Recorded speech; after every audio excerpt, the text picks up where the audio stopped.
हजरात मोहतरम अफसोस होता है, मस्जिद में दिल नहीं लग रहा है, जलसे में दिल नहीं लग रहा है, और जनाबे वाला कुरान और हदीस पढ़ने पढ़ाने वालों के पास दिल नहीं लग रहा है। हजरात बाहर चौराहे पे बड़ा दिल लगता है, चौराहे पे 2-2 घंटे खड़ा हो सकता है, इधर से उधर स्प्लेंडर जनाबे वाला इधर से उधर बुलेट दौड़ाए फिरता है। हजरात मोहतरम यहाँ दिल क्यों नहीं लगा? शायद तुम्हारी रूह बीमार है।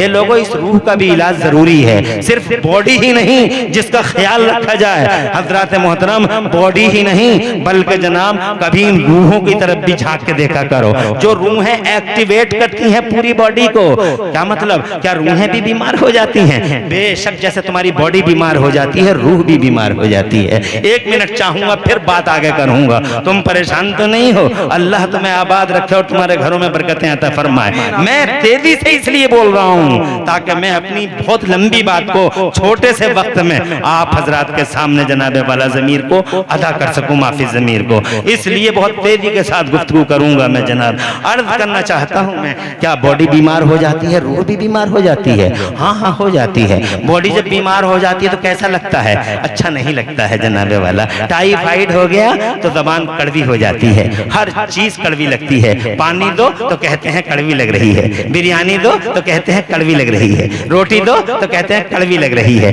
हर चीज कड़वी हो गई तेरी जनाबे वाला। क्यों? तेरी बॉडी अच्छी नहीं है, तुझे टाइफाइड हो गया है, चिकनगुनिया हो गया है, बुखार हो गया है, इसलिए जनाबे वाला तुम्हारी तुम कोई चीज अच्छी नहीं लग रही है। तो क्या हमारी रूहें भी बीमार हो जाती हैं? हाँ हो जाती हैं, मगर तुम्हें रूहों की चिंता क्या है? तुम्हें तो बॉडियों की चिंता है। डॉक्टर अरोड़ा जी, डॉक्टर गरोड़ा जी और जनाबे वाला डॉक्टर अन्ना जी और खन्ना जी, हजरात मोहतरम, ये तुम्हारे मरकज़े अकीदत हैं, पहुंच गए। ऐसे ऐसे डॉक्टर हैं आज जमाने में हजरात, कभी जनाबे वाला माज़अल्लाह है सद्बार माज़अल्लाह, डॉक्टर क्या, डॉक्टरों के लिबास में बहुत सारे लुटेरे बैठे हैं आज जनाबे वाला। लुटेरे, डकैत, दिनों रातों के अंधेरों में डकैतियां होती थी, आज जनाबे वाला इस तरक्की याफ्ता दुनिया में डिग्रियों का सहारा ले लेकर डकैतियां होती हैं, पूरे घर बिक जाते हैं हजरात। एक मरीज के लिए, फेफड़े के इलाज के लिए पूरे घर के घर बिक जाते हैं, और जरा सा रहम नहीं आता है डॉक्टर को हजरात मोहतरम। मगर आपको इन्हीं डॉक्टरों के एड्रेस मालूम है, आपकी बॉडी सही हो जाए। मगर मुझे बताओ तो सही, बॉडी जनाबे वाला क्या है? बॉडी एक मोबाइल के डिब्बे की तरह है। जैसे मेरा मोबाइल है, ये एक डिब्बा है जनाबे वाला, ये डिब्बा बगैर सिम के नहीं चल सकता। लाख हल्लो हल्लो करते फिरो मगर जनाबे वाला कोई मतलब नहीं होता है। सिम नहीं तो मोबाइल का क्या मतलब? ऐसे ही रूह नहीं तो बॉडी का क्या मतलब? सुभान अल्लाह, सुभान अल्लाह, बहुत खूब माशाअल्लाह। अरे रूह ही तो है, एक्टिवेट करती है पूरी बॉडी के सिस्टम को। इसीलिए जब रूह निकल जाती है तो कान होता है सुन नहीं सकता, आंख होती है देख नहीं सकती, पांव होता है चल नहीं सकता, और जबान होती है खुल नहीं सकती, इसलिए कि सिस्टम एक्टिवेट हुआ ही नहीं है हजरात मोहतरम। इसका मतलब ये हुआ कि जो चीज पूरे सीन सिस्टम को जनाबे वाला एक्टिवेट कर रही है उसे बहुत ज्यादा पावरफुल होना चाहिए। मगर तुम्हें कहाँ फिक्र है रूहों की हजरात मोहतरम? क्या रूहें बीमार हो जाती हैं? हाँ पूछ लो, यहाँ बड़ी बड़ी हस्तियां, ये अल्लामा मौलाना अखलाक साहब क़िबला जनाबे वाला हमारे बुजुर्ग बासादत हैं, पूछो इनसे। हुजूर सैयद साहब क़िबला दामजिल्लहुल आली हैं, एक जनाबे वाला लंबे जमाने से पूरे इलाके को अल्हम्दुलिल्लाह रास्ता दिखाते चले आ रहे हैं। हजरत पूछो इनसे कि रूहों को बीमार होने का, रूहें बीमार हो जाएं तो उनकी भी कोई पहचान होती है, उनका भी कोई तरीका होता है। बुखार आ गया पता चल गया हमारी जबान कड़वी है, बुखार आ गया पता, उसकी क्या अलामत है? अल्लाह आबाद रखे आपको, सरसब्दो शादाब रखे। उसकी क्या अलामत है? तो जनाबे वाला सीधी सीधी अलामत है उसकी, और वो सीधी अलामत ये है कि जब तुम्हारे जिस्मों को टाइफाइड या बुखार आ जाता है तो तुम्हें कोई चीज अच्छी नहीं लगती, खाना बढ़िया से बढ़िया टेस्टी खाना अच्छा नहीं लगता, लजीज से लजीज खाना अच्छा नहीं लगता। ऐसे जब तुम्हारी रूहें बीमार हो जाती हैं तो जनाबे वाला फिर तुम्हें मस्जिद में बैठना अच्छा नहीं लगेगा, जलसे में बैठना अच्छा नहीं लगेगा, कुरान की आवाज अच्छी ना लगे तो समझ लो कि तुम्हारी रूह बीमार हो गई है, अजान की आवाज अच्छी ना लगे तो समझ लो कि तुम्हारी रूह बीमार हो गई है, नमाज की बात अच्छी ना लगे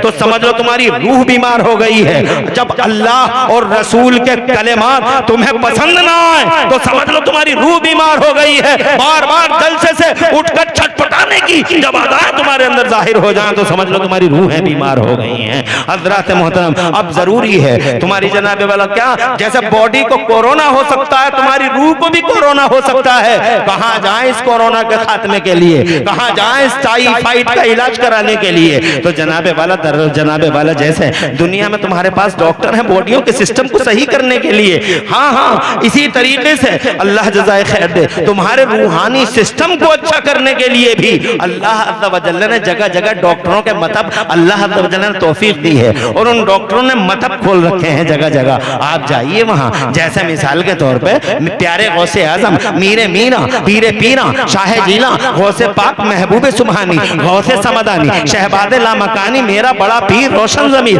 बगदाद वाला मेरे सर का मालिक मेरे दिल का मालिक मेरा बड़ा पीर मेरा रोशन जमीर। इस जमाने में रूहों का एक डॉक्टर है, जाओ जनाबे वाला, ना जा सको तो बिलारे की जमीन पर एक बार बगदाद के गौसे आजम को पुकार के देखो और कहो ए सरकार रूहें बीमार हो गई हैं, सरकार एक नजरे करम खुदारा इधर भी कर दें। इंशाअल्लाह खुदा की कसम बैठे बैठे तुम्हारी रूहों का टाइफाइड अपने आप जाहिल होता हुआ नजर आएगा।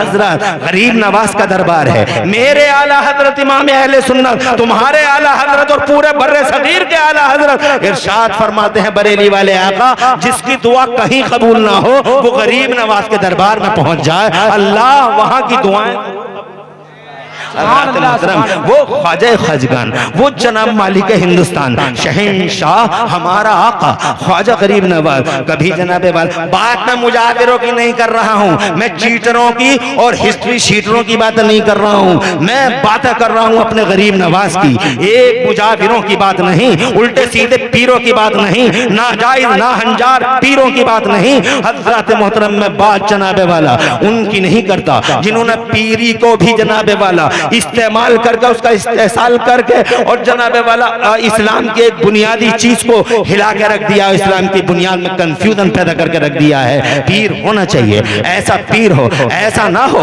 जो नमाज एक टाइम की न पढ़े और रोजा एक दिन का न रखे और बातें सुनो तो ऐसा लगे जैसे आसमान से बरकतों का ठेका लेके यही जालिम उतरा है, बहुत आवारा आवारा फिर रहे हैं। होशियार be of this kind of पीर, इन पीरों की किस्मों से हमेशा होशियार रहना। पीर जरूरी है, अच्छा पीर हो, पीर रोशन जमीर हो, पीर गौसे आजम का सच्चा गुलाम हो और गरीब नवाज का सच्चा जानशीन हो, मुस्तफा का सच्चा वारिस हो, जिसका चेहरा देखो तो मदीने वाला मुस्तफा याद आ जाए और दामन करम थामो तो जन्नत की राह आसान हो जाए। वो बाअमल हो, वो दीन का झंडा उठाने वाला हो, वो जनाबे वाला दुनियादार खालिस महज दुनियादार ना हो, वो जनाबे वाला ऐसा ना हो जिसकी वजह से मानवता भी शर्मसार हो जाए और इस्लाम के गले पे छुरी चल जाए। हजरत मोहतरम मैं बात मुजाविरों की नहीं कर रहा हूँ, मैं बात अपने गरीब नवाज की कर रहा हूँ। जरा जोर से कहिए सुभान अल्लाह। ये तुम्हारे करीम में जनाबे वाले कलियर पाक है, ये मतब है अल्लाह की तरफ से। रूहों का इलाज किया जाता है साबिर पाक के दरबार में, पुकारो यहाँ से और खुदा की कसम नूरानी किरणें उठेंगी वहां से, जैसे तुम्हारे चूल्हों से किरणें उठती हैं, जैसे तुम्हारे जनाबे वाला वो चूल्हे होते हैं ना, कौन से चूल्हे, अरे वो जो कौन सा चूल्हा होता है जिससे किरणें उठती हैं और आग दिखाई नहीं देती है, क्या बोलते हो तुम उस चूल्हे को जनाबे वाला? एक चूल्हा आता है जिससे किरणें उठती हैं और आग दिखाई नहीं देती, धुआं दिखाई नहीं देता और चाय बन के तैयार हो जाती है, ना धुआं दिखाई दिया ना आग दिखाई दी और जनाबे वाला चाय 2 मिनट 5 मिनट में बन के तैयार। कौन सा चूल्हा होता है जानते हो ना वो तुम? हजरत मोहतरम कैसे पकी चाय, किरणों की वजह से पकी चाय, तो जैसे किरणें यहां से उठी जी बेशक,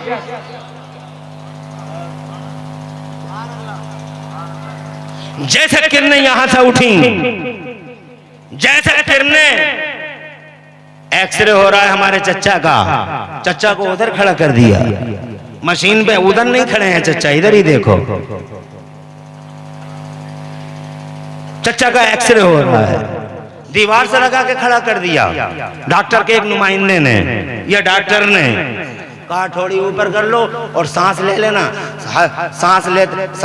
गहरा सांस लेना जब हम कहें, मशीन पे आ गया, कहा चचा सांस लो।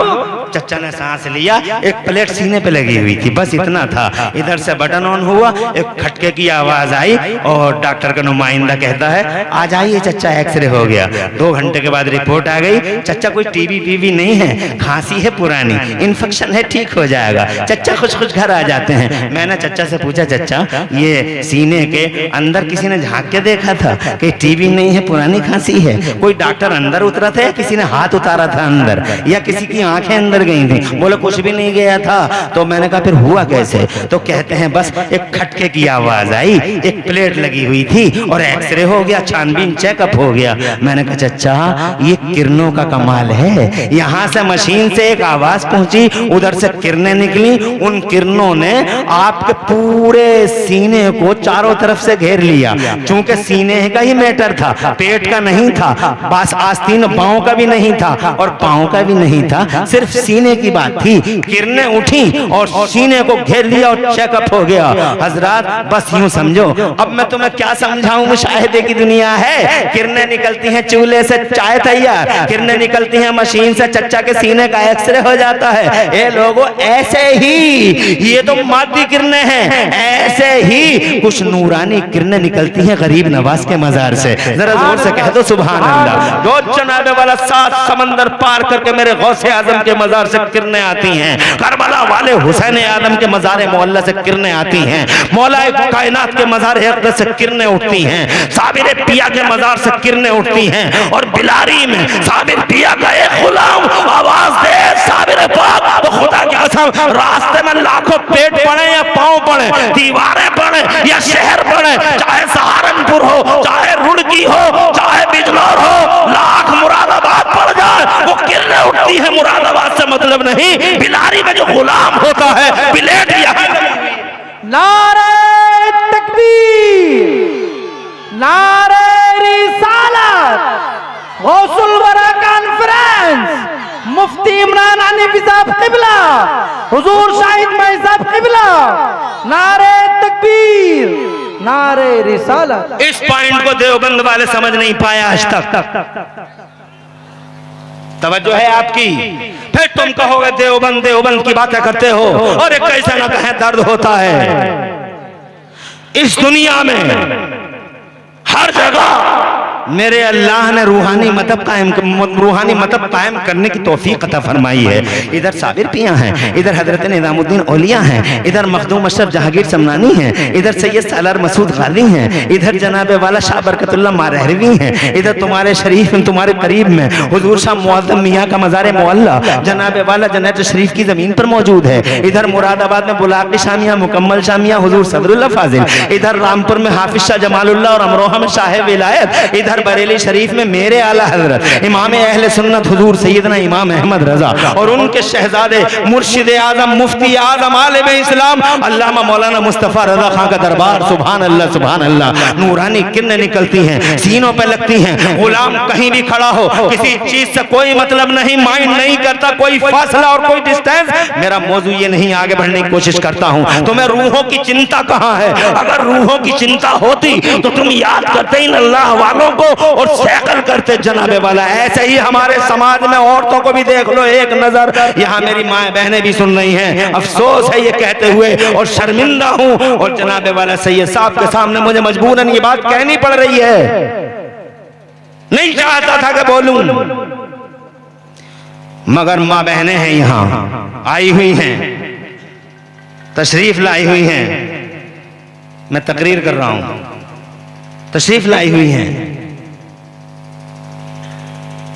क्या है हमारी बहनों के और माओं के समाज में? कहना तो नहीं चाहता मगर कहना पड़ता है, आती है जबान पे। सास बहू से कहती है,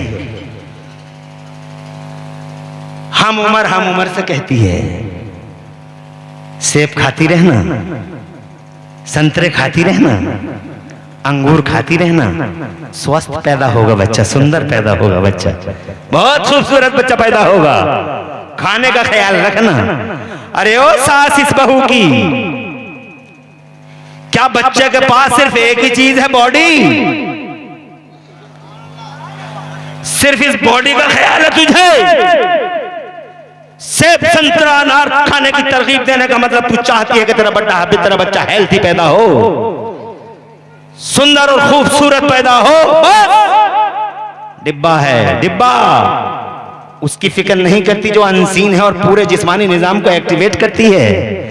वो रूह है। कभी किसी औरत की जबान से मैंने कहा सुना है कि इन रूहों की भी फिक्र करो, बच्चा स्वस्थ पैदा होना चाहिए तो अच्छा रूहानी ताकत का मालिक भी पैदा होना चाहिए। नहीं, उन्हें पता ही नहीं है, क्योंकि हमारा मर्द समाज हमारी औरत को इस तरह की बातें कहां सिखाता है, और जनाबे वाला कहां कोई औरत अपने मर्दों से इस तरह की बातें करती है। मगर मैं कहना चाहता हूं, अब तुम मुझसे पूछो कि मौलाना सेब संतरा खाने से बॉडी का सिस्टम बहुत अच्छा हो जाएगा, मगर रूहों का सिस्टम कैसे अच्छा होगा? तो जनाबे वाला सीधी बात है, जिस माँ के शिकमे पाक में कोई शहजादा या शहजादी हो तो उससे कहो जब अजान हो तो फौरन अपने काम बंद करके और बातें बंद करके अजान सुनना शुरू कर दे, कुरान शरीफ पढ़ना शुरू कर दे, हुसैन आदम की बातें करना शुरू कर दे, गौसे आदम की बातें करना शुरू कर दे, गरीब नवाज की बातें करना शुरू कर दे, निजामुद्दीन औलिया की हयात तैयबा के इतरबेस पहलुओं से अपनी हयात को जगमगाना शुरू कर दे। तू मुस्तफा की बातें कर और कुरान पढ़ना शुरू कर।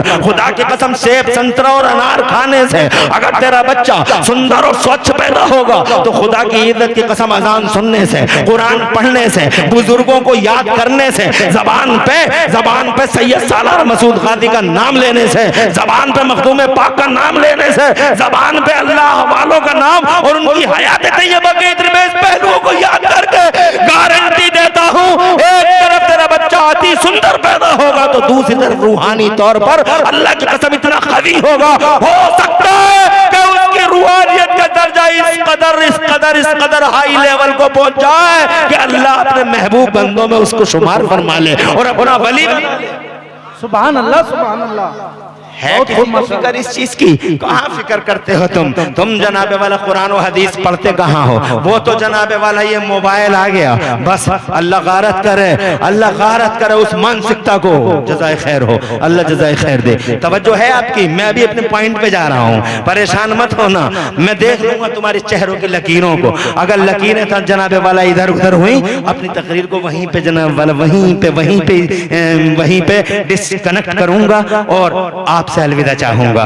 बिल्कुल घबराने की जरूरत है। 45 मिनट हो गए हैं, 15 मिनट और बात करूंगा, अभी मुझे अपने मौजू की तरफ जाना है। जनाब मैं ये कहना चाहता था, अल्लाह जज़ाए खैर दे आपको, मैं ये कहना चाहता था बिलारी वालों, क्या आपको और हमारी माँ बहनों को रूहों की फिक्र नहीं करना चाहिए? करना चाहिए, मगर कहाँ अजान होती है मस्जिद के दरवाजों पे। मैंने 70 साल के बुड्ढों को बग्गी बाग खेलता हुआ देखा है। 70 साल का बुड्ढा बग्गी बाग खेल रहा है, उसे पता नहीं है अजान क्या चीज है। चलो जी आगे बढ़े, हम जरा दूसरी ब्रांच पे जाने लगे हैं। मैं ये कहना चाहता था आपसे कि लोगों, जब मेरे नबी ने मक्का की धरती पर मदरसा खोला, सुभान अल्लाह, सुभान अल्लाह, बहुत खूब मसला, जोर से कहिए सुभान अल्लाह। क्या हालत थी समाज की? हिस्ट्री पढ़ के देख लो। जब ये मदरसा खोला था बिलारी वालों, लिख के दूंगा, कोई स्कूल नहीं था जमाने में, बेशक लिख के दूंगा, कोई कॉलेज नहीं था जमाने में, कोई यूनिवर्सिटी नहीं थी जमाने में। शिक्षा शिक्षा शिक्षा शिक्षा शिक्षा शिक्षा शिक्षा शिक्षा हर वक्त चिल्लाते हो।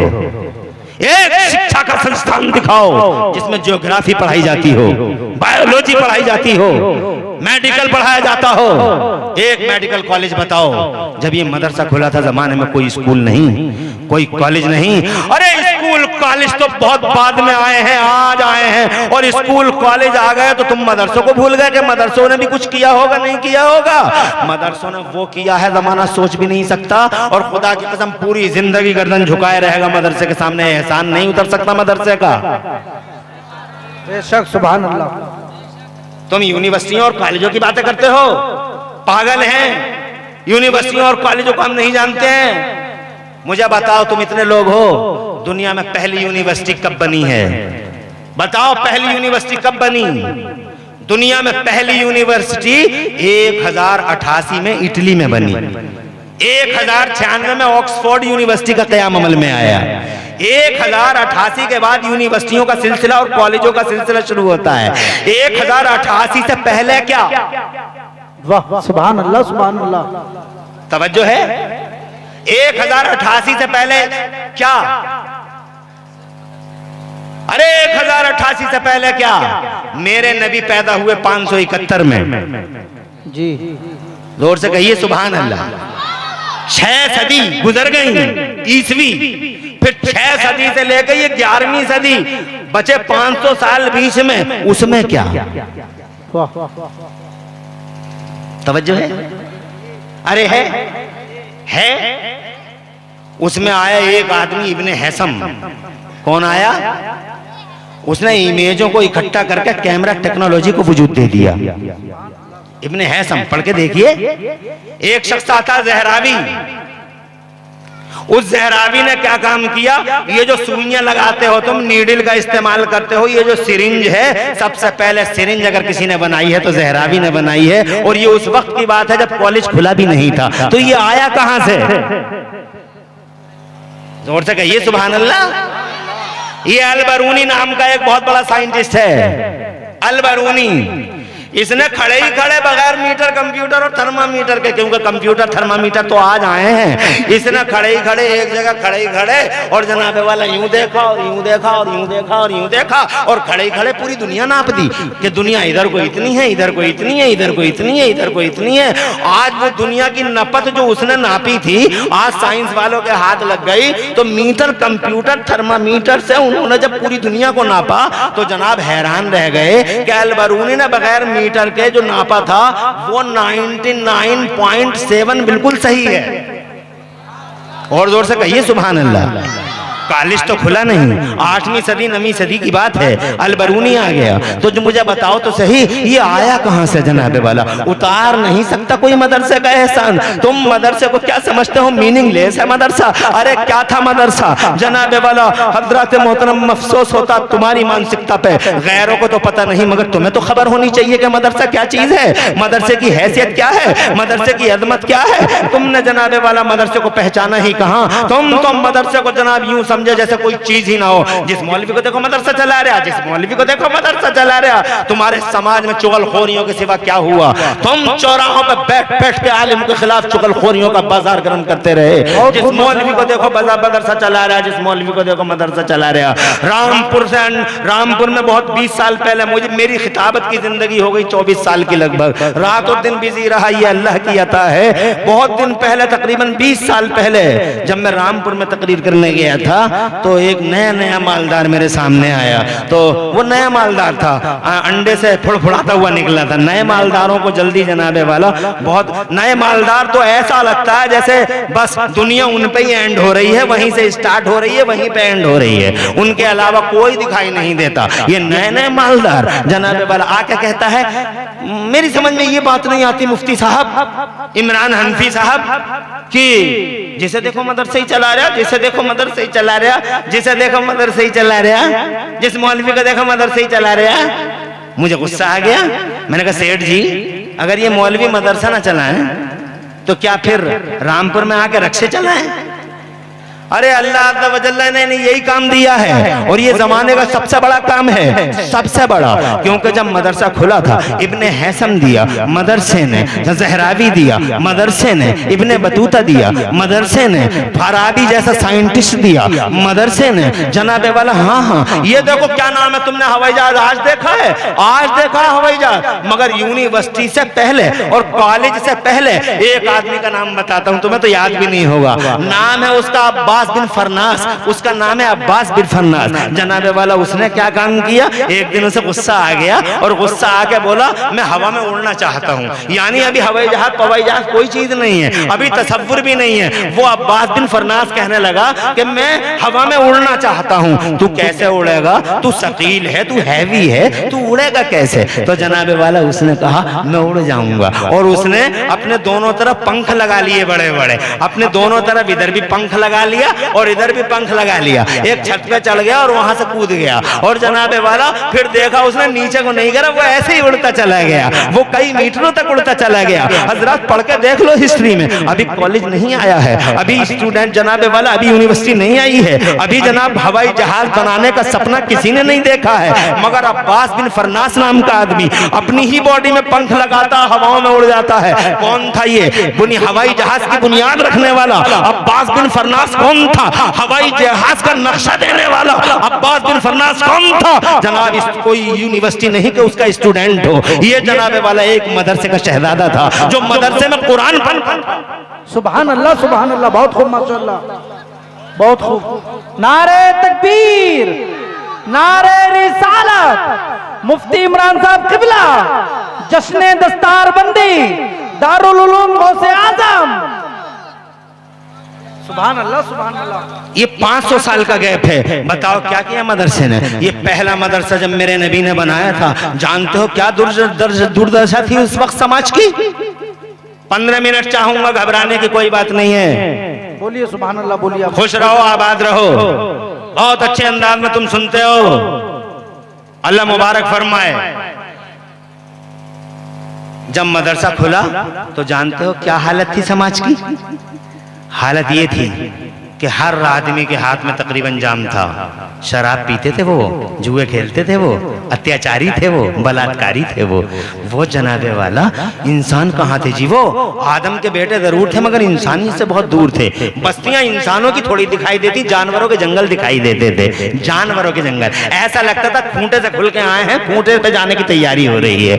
वो जनाब बात बात पे लड़ बैठते थे और ऐसी लड़ाई होती थी जब पूरे के पूरे खानदान जब तक मिट नहीं जाते थे उस वक्त तक उनकी लड़ाइयों की आग कहां बुझती थी? नंगी तलवारें हाथों में। अमीर के हाथों में हमेशा गरीब का कलर रहता था, सरमायादारी का सिस्टम था। अमीर के हाथों में जनाबे वाला गरीबों का कलर, खून आशान शिकंजे में फंसा हुआ था गरीब जनाबे वाला। ये हालत इस समाज की थी और बात यहाँ पे थोड़ी खत्म हो जाती है। हजरात मोहतरम और नीचे आओ, गिराफ इतना गिरा हुआ था समाज का, तवज्जो चाहूंगा, इतना गिरा हुआ था समाज का गिराफ, इतना गिरा हुआ था समाज का गिरा कि बाप फावड़े से फावड़ा लेके जमीन खोदता था और अपनी ही बेटी को कब्र में उतार दिया करता था। शैतान ने उसे ये समझा दिया था कि तेरी बेटी बड़ी हो जाएगी और बड़ी होगी तो फिर इसका कोई शौहर बनेगा, तेरा दामाद होगा, और बस तेरा दामाद हुआ नहीं और तेरी इज्जत का ताजमहल गिरा नहीं, तेरी आबरू का शीश महल चकनाचूर हो जाएगा।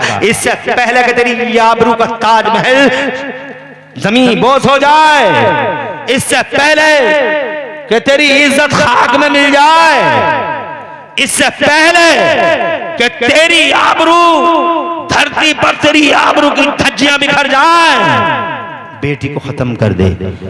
कैसे कैसे सख्त दिल थे वो। पत्थर था क्या? अरे दिल की जगह पत्थर था। फावड़े से खोदी और अपनी ही मुस्कुराती हुई, हंसती हुई, मुस्कुराती हुई अपनी ही औलाद को अपने ही हाथों से जमीन के अंदर गाड़ दिया और फातिहाना मुस्कुराहट के साथ वापस आ गए। और लड़की बेचारी मनो मिट्टी के नीचे दफन होते होते अपने हाल ज़बान हाल से कह रही होगी कि ए मेरे बाप, ओ मेरे संग दिल बाप, क्या बिगाड़ा था मैंने किसी का जो खिलने से पहले मुझे मसल दिया गया, खिलने से पहले मसल दिया गया, किसी का क्या बिगाड़ा था। मेरा अल्लाह फरमाता कुरान शरीफ में, औज़ु बिल्लाहि मिनश शैतानिर रजीम, व इदल मऊऊदतु सुइलत बिअय्यि ज़ंबिन कुतिलत, कौन सा गुनाह किया था। हजरात मोहतरम आज भी जनाबे वाला ये हो रहा है मगर जरा थोड़ा सा मेयार बदल गया। आगे बढ़ता हूँ और बात यहीं पे थोड़ी खत्म हो गई। ऐसा समाज बता रहा हूँ, समाज की तस्वीर बता रहा हूँ, ऐसा समाज, ऐसा समाज। अरे शैतान ने पूरी किंगडम तैयार कर ली थी अपनी, शैतान ने अपनी पूरी सल्तनत बना ली थी। हजरत मोहतरम किसी का क्या कसूर है? एक आदमी मर गया, एक आदमी मर गया, बीवी बेवा हो गई। बेवा का क्या कसूर है? उस औरत का कोई कसूर है? मारना अल्लाह के दस्ते कुदरत में, चिल्लाना अल्लाह के दस्ते कुदरत में, इज्जत जिल्लत के फैसले अल्लाह करता है, मौत और हयात के फैसले अल्लाह करता है जनाबे वाला, ये अल्लाह के दस्ते कुदरत में। एक इसकी उम्र पूरी हुई, ये मर गया, किसी का क्या कसूर। मगर बेवा पे क्या बीती जानते हो तुम? उस जालिम समाज में, उस अत्याचारी समाज में बेवा पे क्या बीती? बेवा को मनहूस घोषित कर दिया गया। बेवा मनहूस है, बेवा पे नजर न पड़ जाए पूरा दिन खराब हो जाएगा, सुगंध बिगड़ जाएगा। अगर बेवा को देख लिया तो सुगंध बिगड़ जाएगा, पूरा दिन खराब हो जाएगा। ईरान के कल्चर में बेवा मनहूस, यूनान के कल्चर में बेवा मनहूस, अरब के कल्चर में बेवा मनहूस, हमारे भारत के कल्चर में भी पत्नी को पति के साथ जिंदा जला दिया जाता था। सती की प्रथा आम थी। क्या बिगाड़ा था इस औरत ने किसी का?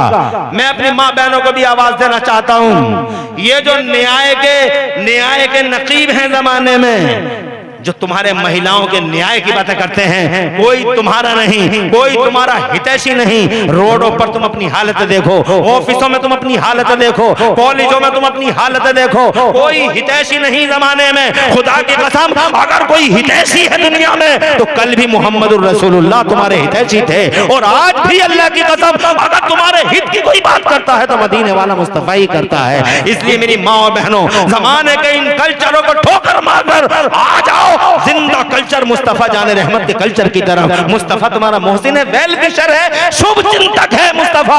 हजरत आगे बढ़ता हूँ, मैं ये कहना चाहता हूँ आपसे, ऐसा समाज, इस समाज में जो लड़ाई लड़ी है शैतान की पूरी किंगडम को, अगर तवज्जो चाहूंगा, इजाजत हो बावाद बुलंद कह दो सुभान अल्लाह।